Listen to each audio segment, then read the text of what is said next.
Habang nabuhay niyo. Mas marika nito, pusong kuda buhay ko dahil nakapigolan ni Mrs.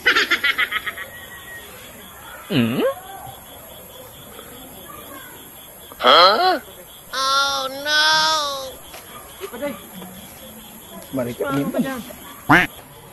Kapusong kuda ni buhay ko ni Paday. Alat ko na nga na, alat ko na. Alat na yung pagsuwayon Paday. Ay, takamay sa suwayo. Alat ko na nga na. Bibidyoan ta sa pag-release ko. Ikaw, Pag-release ko. Ano na ano ka ba?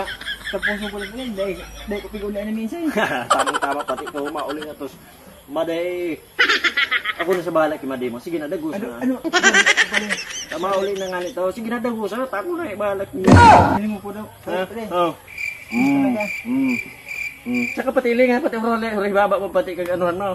Ito ka bang ka pa, ba't nagtutungtong ka dyan? Ika, baka matangli ka. Ayaw, di ma. Sige na, dagos na. Dali na. Ika na doon. Paday.